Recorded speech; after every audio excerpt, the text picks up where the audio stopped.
하나님 말씀은 히브리서 12장 1절로 2절, 3절, 3절입니다.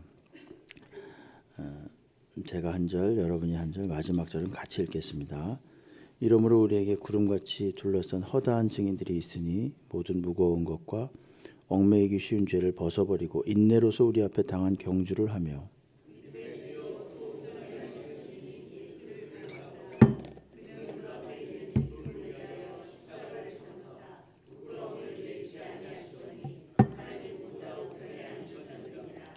너희가 피곤하여 낙심하지 않기 위하여 죄인들이 이같이 자기의 거역한 일을 참으신 일을 생각하라. 아멘. 할렐루야. 오늘 아침에 나오신 우리 성도님들 주님께서 은혜와 평강으로 함께 하시기를 주의 이름으로 축원합니다.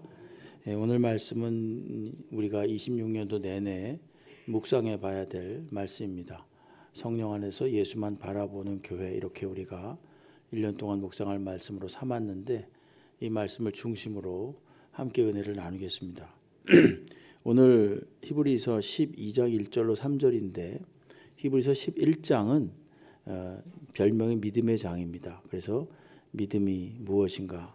믿음은 바라는 것들의 실상이요 보이지 않는 것들의 증거다. 1절로부터 시작해가지고 수없이 많은 믿음의 증인들, 믿음의 사람들을 쭉 나열하고 있습니다. 이 사람들이 비록 믿음의 실체를 살아서 보거나 또는 만지지는 못했을지라도 항상 하나님께서 약속하심을 믿고 살았던 그런 사람들입니다. 히브리서 11장 39절 말씀에 보시게 되면 이 사람들 이렇게 나오죠. 이 사람들은 전부 다 앞에 나열되었던 믿음의 사람들을 말하는데 이 사람들은 다 믿음으로 말미암아 증거를 받았으나 약속된 것을 받지 못했다, 이렇게 말합니다. 이상하죠? 약속된 것을 받지도 못했는데 이들은 어떻게 알았을까요? 믿음으로 알은 거죠. 그럼 믿음의 그 실체, 약속된 것의 실체라는 것은 무엇인가 하면 두 가지인데 하나는 예수 그리스도고 또 하나는 천국입니다. 예수 그리스도와 천국이라는 실체를 이들은 멀리서 바라보았습니다. 소망을 가지고 계속 믿음으로 달려갔던 사람들, 이 사람들이 바로 믿음, 구약에 나왔던 이 믿음의 사람들입니다. 구약은 아직 예수 그리스도께서 등장하시기 전 시기인데 그들은 믿음을 가지고 예수를 바라보고 믿음을 가지고 천국을 바라보았다는 얘기입니다. 일례로 11장 26절 말씀을 보시게 되면 믿음으로 그리스도를 위하여 받는 수모를 애굽의 모든 보화보다 더 큰 재물로 여겼으니 이는 상 주심을 바라봄이라, 이렇게 말합니다. 누가요? 모세가 그랬다는 겁니다. 모세가 믿음으로 애굽의 보화보다, 그러니까 그가 충분히 왕자로서 호의호식하면서 잘 살 수 있었지만 그런 것을 내버려 두고 광야로 나온 거죠. 그 이유는 무엇인가 하면 상 주시는 이심을 믿었다. 상 주심을 바라보았다. 그렇게 이야기하고 있습니다. 다윗도 마찬가지입니다. 다윗도 마찬가지로 예수님보다 다윗이 1000년 정도 앞선 인물이었는데도 불구하고 예수를 바라보면서 살았노라고 분명히 누가가 이야기를 합니다. 사도행전 2장 30절로 32절 말씀에 보시게 되면 그는 선지자라 하나님이 이미 맹세하사 그 자손 중에서 한 사람을 그 위에 앉게 하리라 하심을 알았다. 여기서 그는 다윗을 말하는 겁니다. 다윗은 이미 알았다는 겁니다. 하나님이 그 자손 중에서 그 보위에 앉게 하려 한다는 것을 알았어요, 다윗이. 그리고 31절에 미리 보았다. 다윗이 미리 보았다, 이렇게 말합니다. 그리스도의 부활을 말하되 음부의 버림이 되지 않고 그의 육신이 썩음을 당하지 아니하시리라 하더니 누가? 다윗이 그렇게 말했다는 겁니다. 이 예수를 하나님이 살리신지라 우리가 다 이 일의 증인이로다, 이렇게 이야기를 하죠. 그러니까 다윗은 미리 1000여 년 전에 벌써 하나님의 감동을 받아서 예수 그리스도를 바라보고 그의 죽으심과 부활하심을 바라보았다는 얘기입니다. 일예로 지금 모세와 다윗만 보았지 11장에 나오는 구약의 모든 인물들, 믿음의 사람들, 이 사람들은 전부 다 이 특징이 뭐냐면 예수를 바라보고 천국을 소망하면서 상 주시는 이심을 믿고 주님이 상 주신다는 사실을 믿고 소망 가운데 살았다. 이 내용이 되겠습니다. 그러니까 이처럼 수없이 많은 이 허다한 구름같이 둘러싼 많은 증인들, 이제 그들은 마치 그 명예의 전당에 간 사람들처럼 이제는 이 땅에서 달려갈 길, 믿음의 경주를 다 마치고 하늘나라에 올라가 있습니다. 그렇다면 그 믿음을 이어받은 우리 후손들, 우리들은 어떻게 해야 될 것인가? 그것이 바로 오늘의 본문입니다. 오늘의 본문 내용이 바로 그 믿음의 바통을 이어받은 후손들로서 어떻게 살아야만 할 것인가 라는 것을 말해주고 있습니다. 한마디로 말하면 2절에 있는 대로 믿음의 주요 온전하게 하신 이신 예수를 바라보자 합니다. 예수를 바라보자. 여기 보시게 되면은 정확하게 이 말씀을 좀 더 아주 풀어서 말씀드리면 예수를 바라보자 이 말은 예수에게 우리의 시선을 계속 고정시켜 놓자 이런 뜻입니다. 그러니까 이게 ing로 되어 있습니다. 계속 고정시키고 이런 뜻으로 되어 있어요. 그러니까 주님께, 그러니까 어디 흘끗흘끗 쳐다보는 게 아니라 주님께 우리의 시선을 딱 고정시키고 계속, 그러니까 진행형이에요. 계속 예수께 우리의 시선을 고정시키고 이제 이러한 일을 부대 상황으로 하자. 지금 그런 말씀이거든요. 오늘 본문은 왜 우리가 이 예수님께 우리의 시선을 계속 고정시킨 상태로 살아야만 되는가에 대한 이유를 4가지로 말합니다. 첫째로 2절을 보십시오. 믿음의 주다 이렇게 말합니다. 예수께서 우리에게 믿음의 주인이 되시기 때문이다. 그러니까 믿음을 하나의 마치 물건처럼 이야기하고 있죠. 주님, 그 믿음의 주가 누군가? 내가 믿은 게 아니라 예수 그리스도께서 우리에게 믿음을 선물로 주셨다는 겁니다. 그러니까 예수님이 믿음을 일으키는 창시자가 된다는 거죠. 아무나 믿는 게 아니라 예수께서 선택하시고 믿게 하신 자가 믿는 거예요. 그러니까 믿음의 주인은 내가 아니라 믿음의 주인은 바로 예수 그리스도라는 것입니다. 그러니까 믿음은 내 조건과 자격에 따라 주어진 것이 아니라 아무런 원인도 없이 결과로서 순전한 예수 그리스도의 선물로서 우리에게 주어진 겁니다.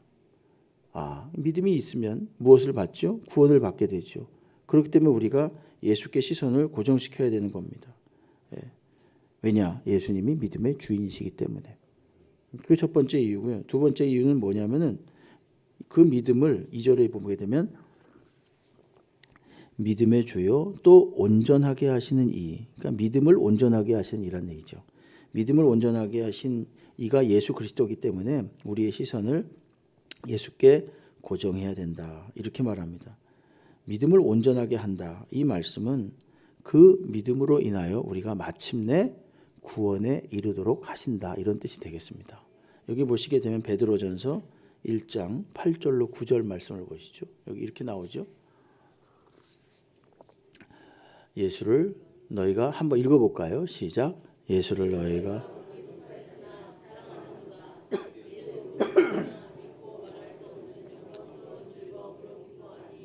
믿음의 결국 아멘. 보십시오. 믿음의 결국이 뭐라고 나옵니까?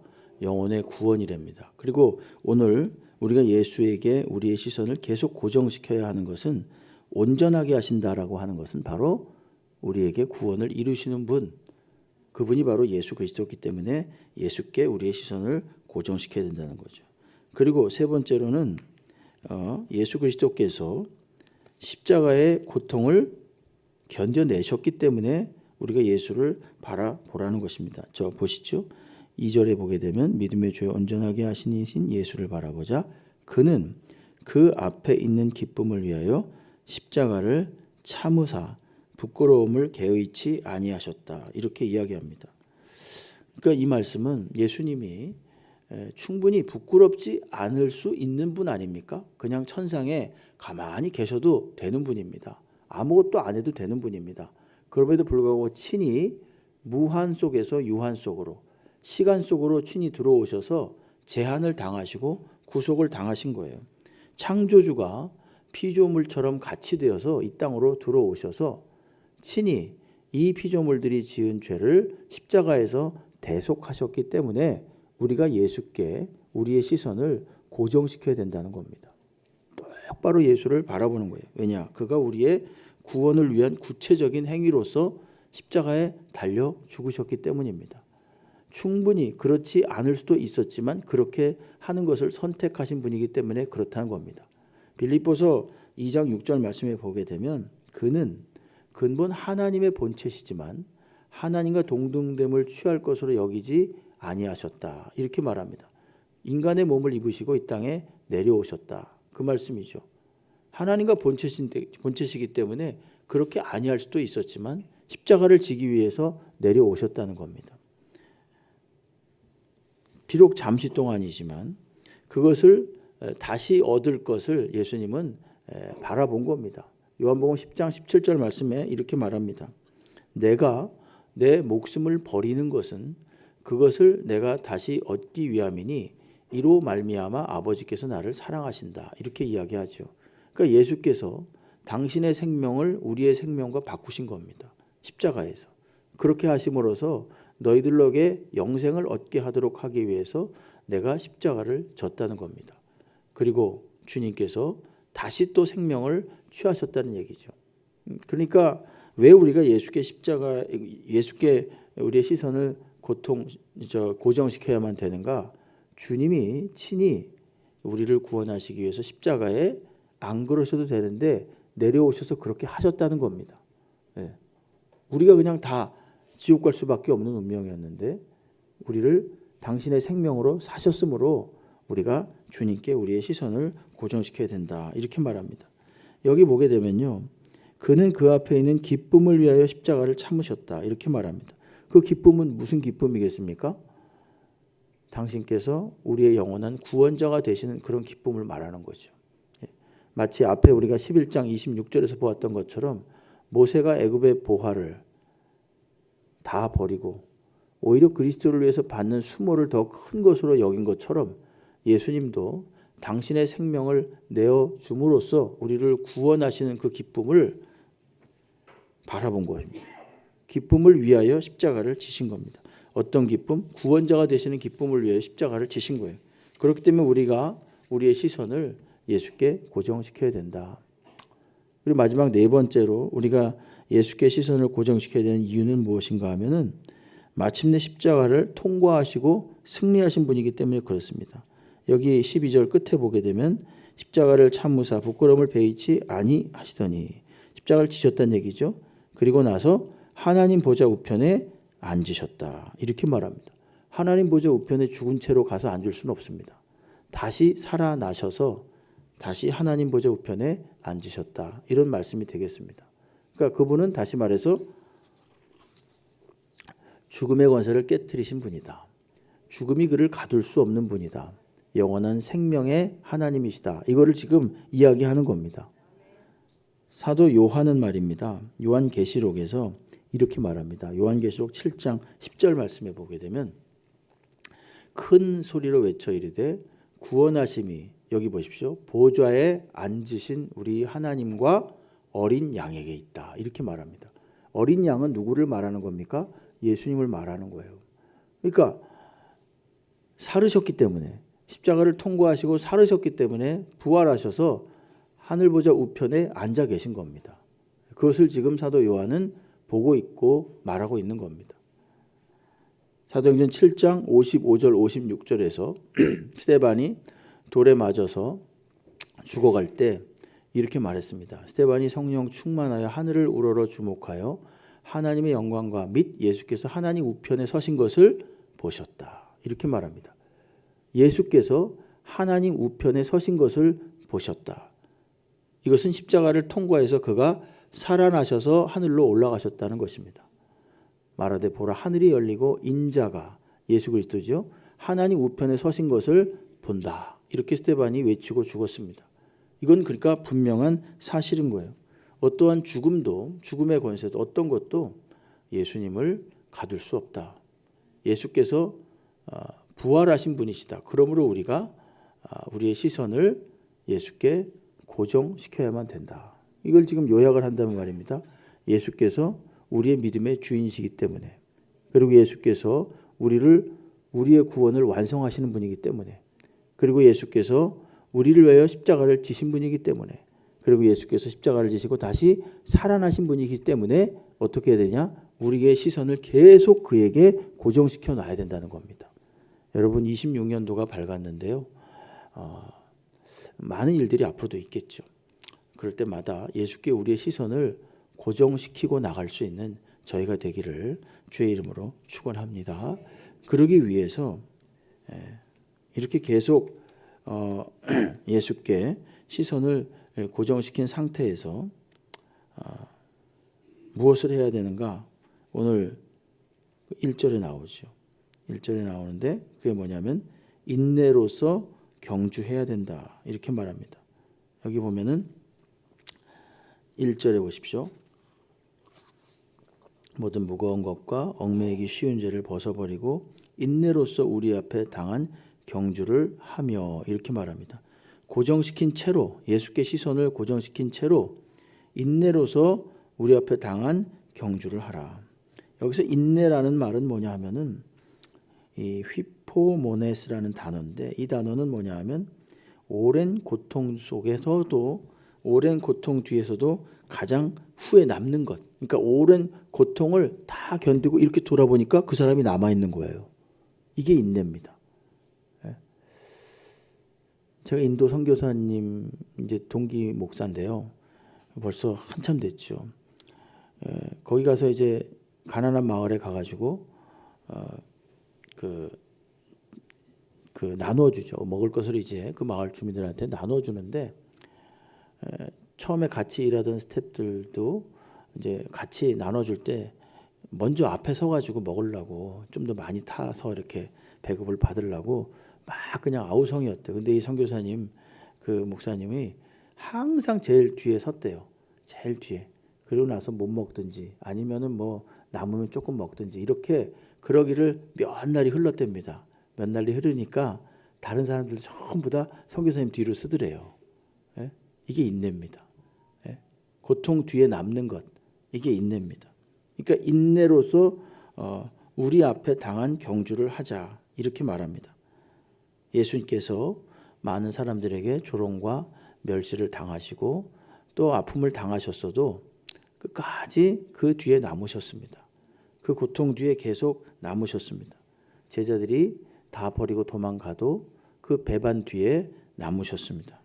십자가에 매달릴 때도 아버지여 저들을 용서하소서 하면서 역시 끝까지 십자가를 지셨습니다. 그리고 돌아가셨습니다. 그게 인내입니다. 인내라고 하는 것은 앞에 나왔던 이 11장의 믿음의 선배들의 그 믿음을 받아가지고 믿음의 경주를 하는 겁니다. 1절 다시 한번 읽어볼까요? 다시 한번 1절 한번 읽어보겠습니다. 시작. 이러므로 우리에게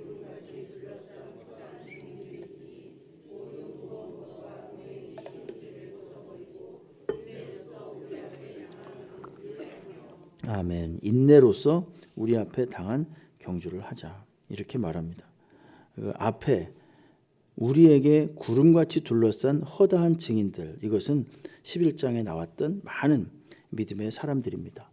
앞에 선수들이 구약의 선수들이라면 그 구약의 성도들이라면 이제 후대의 선수들은 바로 우리라는 것입니다. 우리가 이제 계속해서 그 바통을 이어서 계속 인내로서 달려가야 된다는 거죠. 앞에 갔던 그 성도님들은 마치 그 우리가 마라톤 보면은 마지막에 들어올 때 스타디움에 사람들이 쫙 이렇게 앉아가지고 막 이렇게 박수 쳐주지 않습니까? 그런 것처럼 구약의 성도들이 그 달려갈 길을 마치고 그 천상의 스타디움에 앉아가지고 우리를 위해서 열심히 응원하고 있다는 거죠. 그래서 바로 우리 앞에 당한 경주를 하자 이렇게 지금 이야기를 하는 겁니다. 예수께 고정시킨 채로 어떻게 하는 겁니까? 계속해서 우리가 인내로서 믿음의 경주를 하자는 겁니다. 근데 믿음의 경주를 하기 위해서 필요한 게 있는데 그게 뭐냐면 필요 없는 것들을 제하는 겁니다. 여기 보니까 1절에 보니까 모든 무거운 것과 얽매이기 쉬운 죄 이렇게 말합니다. 히브리서에서 이 무거운 것, 얽매이기 쉬운 죄는 여러 가지 양상을 설명해 주는데 그중에 대표적인 것 두 가지만 말한다면 첫째가 뭐냐면은 두려움이다 이렇게 말합니다. 히브리서에서 무거운 것과 얽매이기 쉬운 죄의 대표적인 것 중에 하나가 바로 두려움이에요. 두려움. 히브리서 10장 38절 39절 말씀에 나의 의인은 믿음으로 말미암아 살리라. 또한 뒤로 물러가면 내 마음이 그를 기뻐하지 아니하리라 하셨느니라. 우리는 뒤로 물러가 멸망당할 자가 아니요 오직 영혼을 구원함에 이르는 믿음을 가진 자니라. 이렇게 말합니다. 뒤로 물러가지 말라 이겁니다. 용감하게 앞으로 믿음으로 나가라는 겁니다. 하나님은 우리에게 뭔가를 이렇게 어떤 업적을 만들고 뭔가를 이루어라 이런 걸 기대하는 게 아닙니다. 그저 우리가 믿음으로 계속 앞으로 나아가기를 원하십니다. 1달란트, 2달란트, 5달란트 받았던 사람 중에 5달란트, 2달란트 받았던 사람이 칭찬을 받았던 이유는 이익을 남겼기 때문이 아니라 그가 그걸 가지고 했기 때문입니다. 일을 했기 때문이에요. 1달란트 받았던 사람이 왜 책망을 받았느냐? 아무것도 안 했기 때문입니다. 여러분 믿음으로 앞으로 나가는 뒤로 물러가지 않고 앞으로 나가기를 바랍니다. 그러기 위해서 담대하게 두려움 없이 나가는 겁니다. 두려움 없이 하나님을 의지해서 나가는 거예요. 하나님은 모세가 떠난 후에 두려워하고 있었던 여호수아를 찾아오셨죠. 그리고 제일 첫 번째 하신 말씀이 강하고 담대하라였습니다. 여호수아 1장 6절 말씀에 보시게 되면 강하고 담대하라. 너는 내가 그들의 조상에게 맹세하여 그들에게 주리라 한 땅을 이 백성에게 차지하게 하리라. 이렇게 말했습니다. 여러분 히브리서 11장에 나왔던 많은 믿음의 사람들의 특징이 무슨 근육질의 튼튼한 사람이거나 강인한 정신력을 가진 사람이거나 그런 사람들이 아닙니다. 그냥 연약하지만 믿음의 사람들이었습니다. 그들의 담대함의 근원은 뭐냐? 바로 이 믿음이었습니다. 우리를 담대하게 하는 것은 우리의 혈기도 아니고 우리의 무슨 대단한 육신적인 능력도 아니고 하나님을 믿는 믿음이 우리를 담대하게 하는 겁니다. 그러니까 사고를 쳐라, 무슨 뭘 저질러라 이런 뜻을 말하는 게 아니라 믿음으로 하나님이 하라고 한 일을 그냥 앞으로 나가면서 하라. 두려움 없이 하라. 그것을 말하고 있는 겁니다. 여러분 모세가 죽었지만 여호수아와 함께 하나님이 여전히 살아계셨습니다. 아브라함도 이삭도 야곱도 다 죽었고 모세도 죽었고 다윗도 죽었습니다. 그러나 여러분 지금 영원하신 하나님이 우리와 함께 하십니다. 나와 함께 하십니다. 그냥 그런 믿음을 가지고 담대한 믿음으로 앞으로 나가는 저희들 다 되시기를 바랍니다. 다윗이 또 그런 말을 했죠. 조만간 이제 자신의 보위를 이어받을 솔로몬에게 이렇게 말합니다. 역대상 28장 20절 말씀에 이렇게 말하죠. 또 그의 아들 같이 읽어볼까요? 또 그의 아들 솔로몬에게 이르되 너는 강하고 담대하게 이 일을 행하라. 두려워하지 말며 놀라지 말라.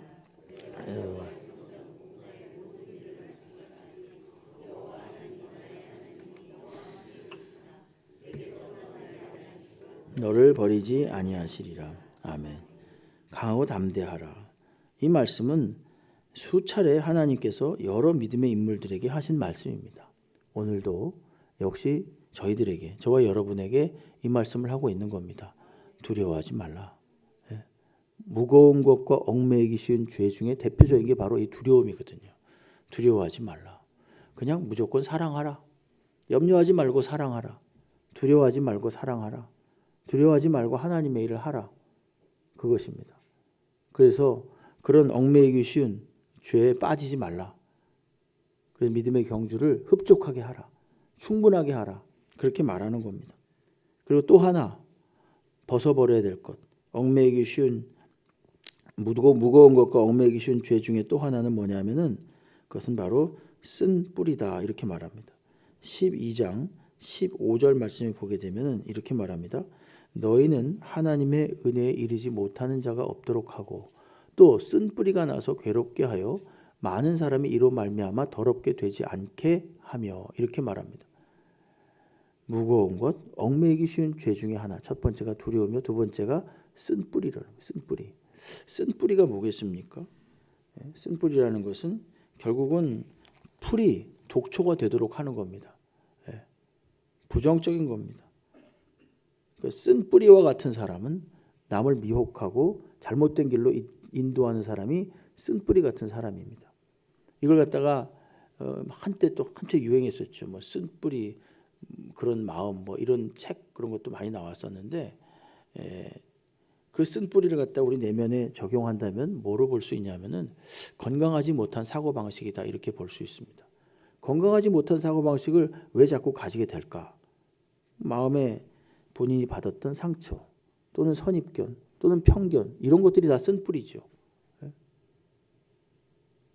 늘 마음속에 이제 무슨 일이 발생하면은 과거에 자신이 받았던 상처, 선입견, 그 가지고 있는 선입견, 편견 이런 것들이 불쑥불쑥 계속 튀어오르는 거죠. 그래가지고 결국 이런 것들이 무거운 거, 그다음에 얽매이기 쉬운 죄가 되어서 우리의 발목을 잡는 겁니다. 그러지 말고 이제 그런 거 다 털어내고 그런 것에 발목 잡히지 말고 앞으로 나아가라. 그래야만 경주를 할 수 있잖아요. 우리 앞에 당한 인내로서 우리 앞에 당한 경주를 하자 그랬는데 경주를 못해요. 계속 잡아당기는 게 있으면. 그러지 말고 이런 거 툭툭 털고 악한 것을 생각하지 말고 자신이 받았던 상처에 대해서 자꾸만 곱씹고 그러지 마시고.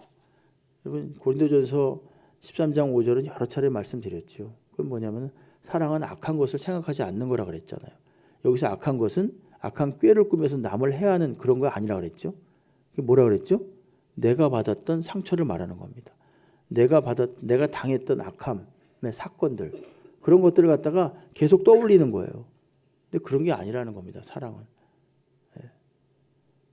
살아오면서 우리가 어떻게 남한테 칭찬만 받겠습니까? 살아오면서 어떻게 남한테 좋은 소리만 듣겠습니까? 어떤 때는 오해도 받고 어떤 때는 욕도 먹습니다. 근데 그걸 가지고 마음속에 상처받았어. 하여간 교회가 어느 때인가부터 상처받았어. 이 말이 굉장히 유행했어요. 지금도 그러는 것 같아요. 그렇죠? 지금도 그냥 시간 지나면 조금만 이상한 일 있으면 상처받았어 이래요. 26년 뒤에 그런 말 좀 안 했으면 좋겠습니다. 의식적으로라도. 본인이 상처 준 생각은 안 하고 상처 받은 생각만 하는 거죠. 손들어 보라 그랬죠. 어떤 목사님이 상처 받은 적 있는 사람 손들어 보니까 다 손들더래요. 자, 그럼 내리시고 상처 준 사람 손들어 보니까 아무도 안 들더래요. 그건 말이 안 되잖아요. 같은 공동체 내에서. 우리를 앞으로 나아가도록 우리를 힘차게 경주하지 못하도록 하는 그것이 바로 이 쓴뿌리입니다. 좀 새해에는요. 그래서 좀 잘게 좀 망각했으면 좋겠습니다. 내려놓고 좀 망각했으면 좋겠습니다. 그래서 그런 쓴뿌리 갖고 자꾸 자신을 올가매지 마시고 자기 자신이 그것 때문에 계속 스스로 발목을 잡는 거예요. 그러지 말고 이건 뭐 우리의 정신적인 건강을 위해서 좋지 않죠. 그런 것들은 다. 그게 바로 여기에 나오는 무거운 것, 얽매이기 쉬운 죄 중에 하나입니다. 두려움과 쓴뿌리 이런 것을 내려놓고 인내로서 믿음의 경주를 하자 이렇게 말하고 있습니다. 2026년도 새해가 밝았습니다. 우리의 시선을 예수께 고정시킨 채로 인내로서 선조들이 달려왔던 그 믿음을 이어받아서 계속 달려나가는 한 해가 되시기를 주의 이름으로 축원합니다.